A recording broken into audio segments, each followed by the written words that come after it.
Bienvenido a este primer video del canal. Hoy vamos a entrar en la mente de las personas que alejan a todos de su vida. Personas que parecen frías, distantes, difíciles de entender. Pero la verdadera pregunta no es quiénes son, sino por qué lo hacen. ¿Es autoprotección o es autosabotaje? A veces no todo es lo que parece. Así que si alguna vez te has alejado de todos, o alguien en tu vida lo ha hecho, quédate hasta el final, porque lo que vas a descubrir puede cambiar la forma en la que ves todo. Primero veámoslo desde el lado psicológico, ya que este comportamiento no es casual. No es simplemente una forma de ser, es una respuesta aprendida. Muchos expertos lo relacionan con los estilos de apego, especialmente el apego evitativo. La psicóloga Mary Ainsworth explicó que desde pequeños desarrollamos patrones emocionales basados en cómo fuimos tratados, en cómo recibimos el afecto, la atención y la seguridad. Cuando un niño crece en un entorno donde el cariño es inconsistente, donde a veces está y otras veces desaparece, donde expresar emociones no es seguro, su mente aprende algo muy claro. Depender de otros puede doler. Confiar tiene un precio. Acercarse es un riesgo. Y entonces, sin darse cuenta, crea una estrategia interna que lo acompaña toda la vida. No necesito a nadie, así nadie puede lastimarme. Esta idea no aparece como una decisión consciente. Es un mecanismo de defensa. Una forma de protegerse del dolor emocional que alguna vez fue demasiado intenso. Aquí también entra el trabajo de John Bowlby, quien explicó que nuestras primeras relaciones no solo influyen en nuestra infancia, sino que moldean la forma en la que nos conectamos en la adultez. Si aprendiste que el amor es inestable, que las personas se van, que mostrarte vulnerable no es seguro, esa creencia no desaparece con el tiempo, se convierte en un patrón que se repite en cada relación, en cada intento de cercanía, incluso cuando ya no estás en ese entorno. Por eso, muchas de estas personas parecen fuertes, independientes, autosuficientes, no buscan validación, no dependen emocionalmente, no se abren fácilmente, pero en realidad, muchas veces no es fortaleza, es protección, porque cuando alguien empieza a acercarse demasiado, algo se activa dentro de ellos, una incomodidad difícil de explicar, una necesidad de tomar distancia, una especie de alarma interna que les dice que se alejen antes de que sea demasiado tarde. Y sin entender completamente por qué, se enfrían, se distancian, se desconectan, no porque no sientan, sino porque sienten demasiado y no aprendieron a manejarlo.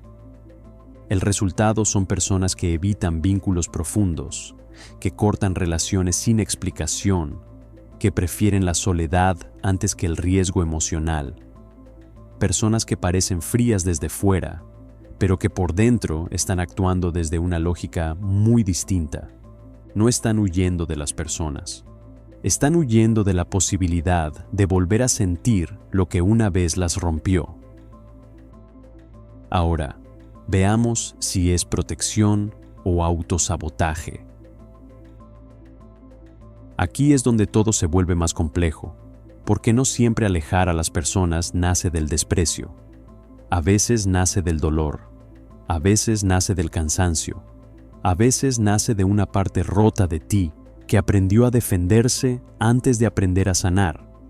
Y por eso, lo que desde afuera parece frialdad, por dentro muchas veces es miedo disfrazado de control. Sí, en algunos casos, alejarse puede ser una forma de protección. Cuando alguien ha vivido traición, abandono, manipulación o decepciones constantes, su mente empieza a crear una lógica de supervivencia. Una voz interna que dice, si no dejo que nadie se acerque demasiado, nadie podrá herirme otra vez. Y aunque esa estrategia parece darte seguridad, también empieza a aislarte de todo lo bueno que podría llegar a tu vida. Ahí es donde la protección empieza a convertirse en autosabotaje. Porque una cosa es poner límites sanos, y otra muy distinta es cerrar por completo la puerta. Una cosa es cuidar tu paz, y otra es destruir todo vínculo antes de que tenga la oportunidad de crecer. Muchas personas no se dan cuenta de eso. Creen que están siendo fuertes, que están siendo selectivas, que simplemente ya no toleran tonterías. Pero en el fondo, lo que hacen es huir antes de sentirse vulnerables. Y eso es importante entenderlo. El autosabotaje casi nunca se siente como autosabotaje. Muchas veces se siente como inteligencia, como madurez, como frialdad necesaria, como si te estuvieras eligiendo a ti mismo, pero no siempre es así. A veces solo estás repitiendo una herida con otro nombre. Carl Jung hablaba de la sombra, esa parte de nosotros que reprimimos, escondemos o negamos porque no nos gusta reconocerla. No solo hablamos de ira, inseguridad o resentimiento, también hablamos de miedo al abandono, necesidad de afecto, dependencia emocional, vergüenza, sensación de no ser suficiente. Todo eso puede quedar enterrado en la sombra, y cuando alguien se acerca demasiado, no solo te ve a ti, también ilumina esas partes tuyas que preferías mantener en la oscuridad. Por eso a veces no alejas a las personas porque sean malas. Las alejas porque te incomodan, porque te confrontan, porque despiertan emociones que no sabes manejar, porque su cariño te hace sentir expuesto, porque su presencia toca heridas que llevas años evitando mirar. Y en lugar de preguntarte, ¿por qué esto me afecta tanto?, eliges lo más fácil: cortar, desaparecer, enfriarte, levantar un muro y fingir que ya no necesitas a nadie. Pero el problema de vivir así es que poco a poco conviertes la soledad en identidad. Empiezas a repetirte frases como: estoy mejor solo, la gente siempre decepciona, nadie vale la pena, no necesito a nadie. Y aunque algunas de esas frases pueden parecer poderosas, también pueden ser una prisión mental. Porque cuando una persona repite demasiado una herida, termina confundiéndola con su personalidad. Y ahí aparece la gran pregunta: ¿de verdad estás protegiendo tu paz? ¿O solo estás evitando sentir? ¿De verdad estás alejando personas tóxicas? ¿O también estás alejando a quienes podrían amarte de verdad? ¿De verdad elegiste estar solo? ¿O te convenciste de que era mejor renunciar antes que volver a arriesgarte? Muchas veces, detrás de esa distancia emocional, no hay superioridad, hay miedo. Miedo a ser rechazado, miedo a que te conozcan de verdad, miedo a encariñarte y perder, miedo a depender, miedo a repetir el pasado, y cuando ese miedo no se reconoce, empieza a dirigir tu vida en silencio. Lo más duro es que este mecanismo sí funciona, pero solo a corto plazo. Claro, te evita decepciones, te evita discusiones, te evita apegarte, pero también te evita la intimidad, el apoyo, la conexión y la posibilidad de construir algo sano. Te protege del dolor, sí, pero también te aleja del amor, de la amistad real y de la oportunidad de sanar a través del vínculo con otros. Porque sanar no siempre ocurre en soledad.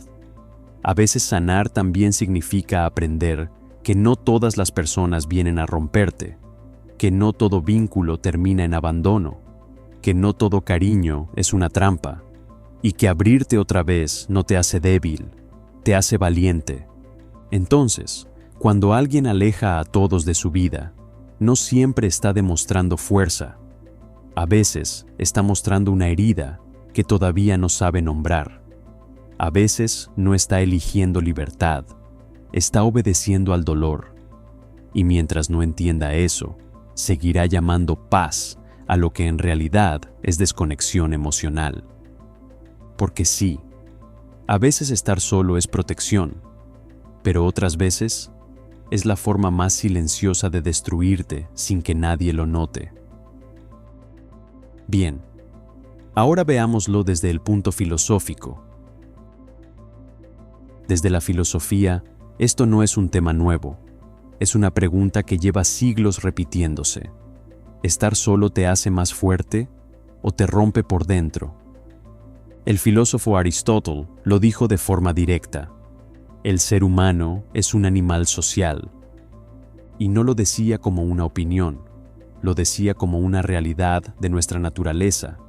Para él, la vida humana solo podía desarrollarse plenamente en relación con otros.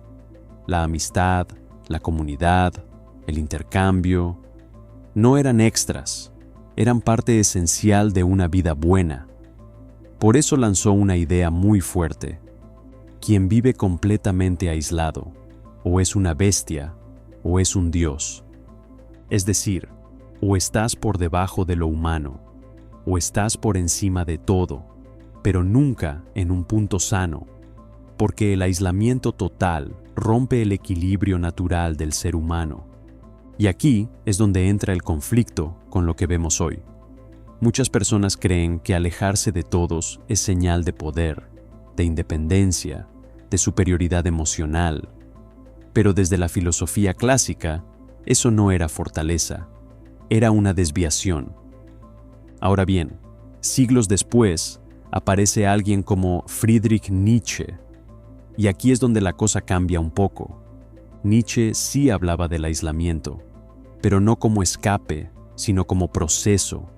Para él, había momentos en la vida donde necesitabas alejarte del ruido, de las opiniones, de la sociedad, para descubrir quién eres realmente, para construir tu identidad sin estar condicionado por lo que los demás esperan de ti, para romper con lo establecido y crear algo propio.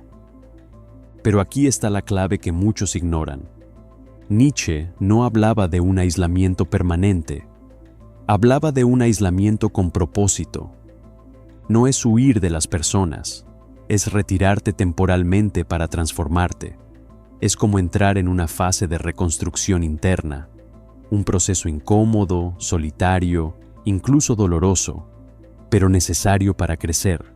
El problema es cuando alguien se queda atrapado ahí, porque lo que empieza como introspección puede convertirse en desconexión.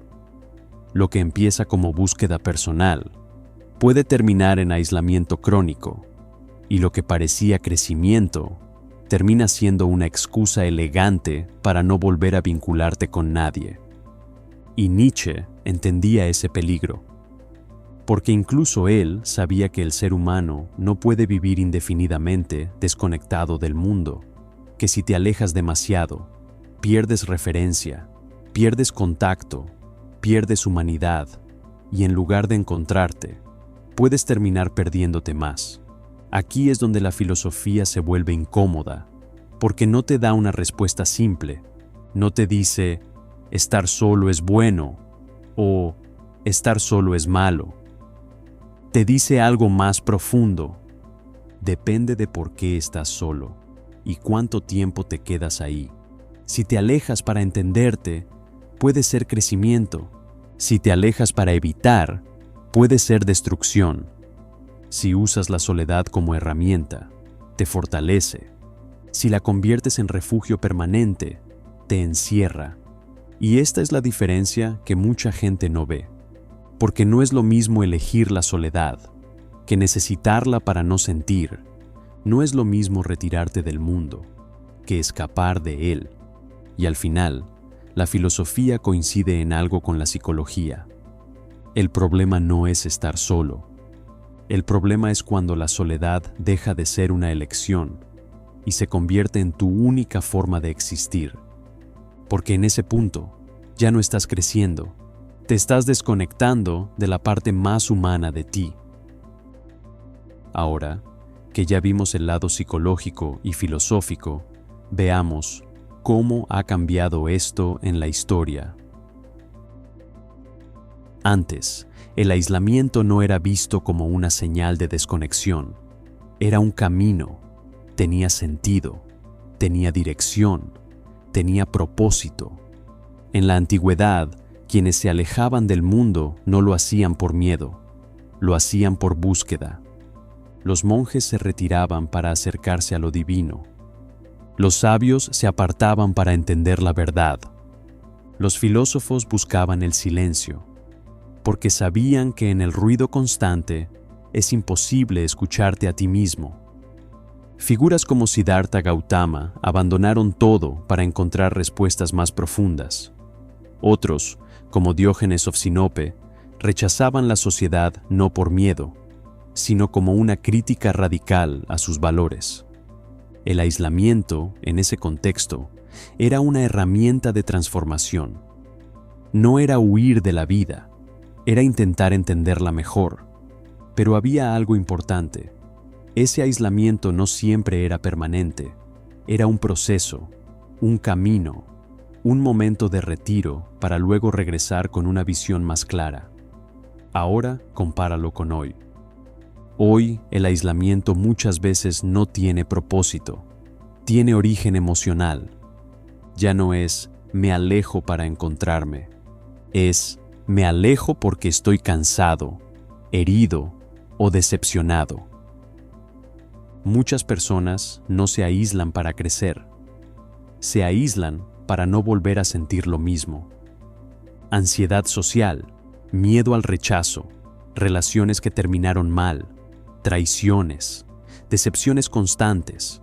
Todo eso va creando una especie de fatiga emocional y poco a poco la persona deja de intentar, deja de confiar, deja de abrirse y sin darse cuenta empieza a reducir su mundo. Pero aquí es donde entra algo aún más interesante.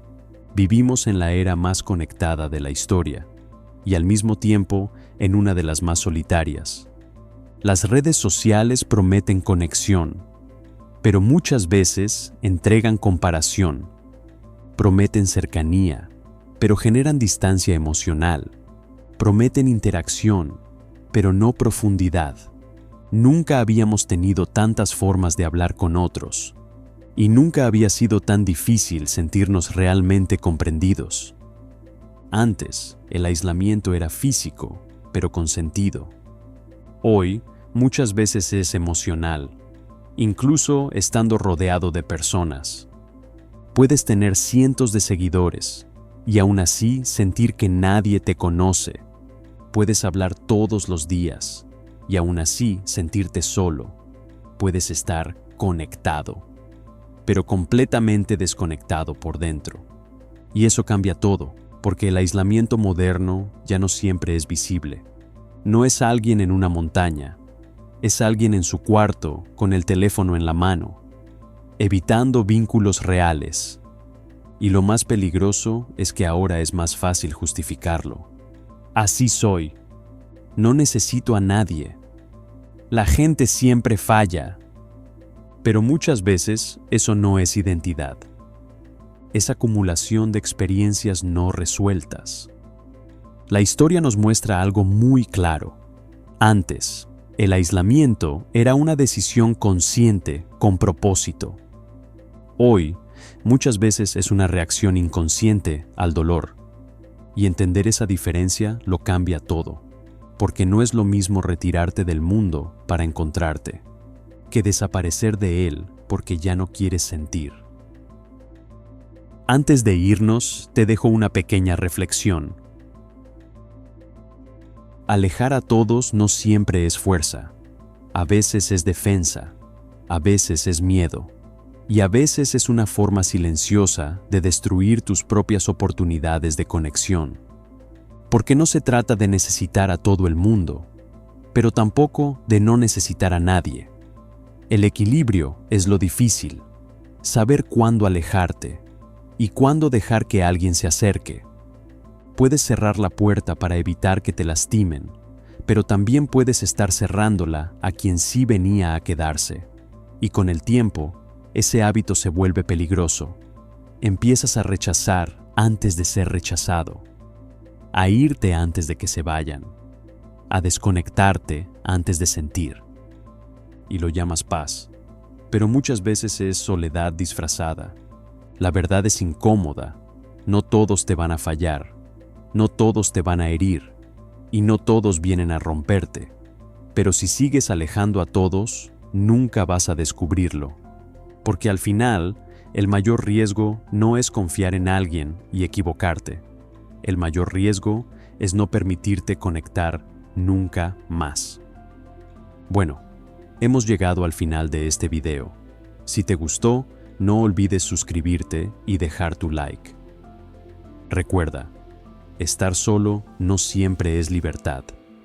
A veces es una jaula que tú mismo construiste.